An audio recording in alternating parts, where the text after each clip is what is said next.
একটা গ্রাম ছিল, নাম সোনারগাঁও। সেখানে দুই ভাই থাকত, সেলিম আর করিম। করিম ছিল বড় ভাই। সে খুব গরিব কিন্তু পরিশ্রমী।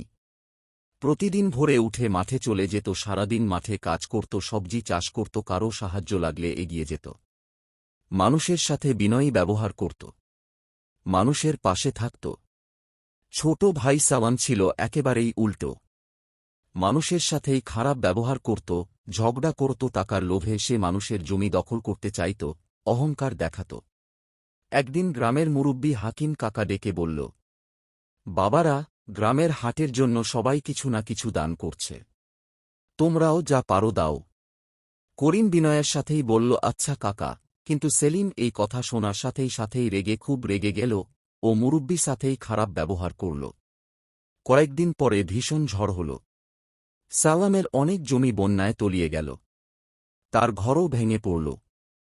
চারদিকে শুধু পানি আর ধ্বংস। তখন সে সাহায্যের জন্য গ্রামের মানুষের কাছে গেল, কিন্তু মানুষ মুখ ফিরিয়ে নিল। সবাই বলল, তুমি তো শুধু নিজের গরিমা দেখিয়েছ, আমাদের তুচ্ছ করেছ। এখন কষ্টের সময়ে তোমার পাশে দাঁড়াতে পারছি না। সাওয়ান ভেঙে পড়ল। অন্যদিকে করিমের বাড়িও ক্ষতিগ্রস্ত হয়েছিল, কিন্তু গ্রামবাসী সবাই মিলে তাকে সাহায্য করল। করিমের ঘর দ্রুত আবার দাঁড়িয়ে গেল।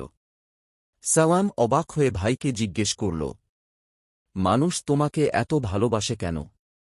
করিম মৃদু হেসে বলল, ভালোবাসা টাকা দিয়ে কেনা যায় না। ভালোবাসা পাওয়া যায় মানুষের পাশে দাঁড়িয়ে। অহংকার মানুষকে ছোট করে দেয়, বিনয় মানুষকে বড় করে।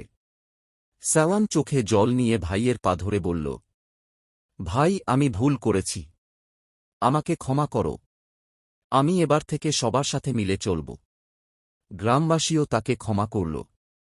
সাওয়ান বদলে গেল, আর অহংকার দেখাল না।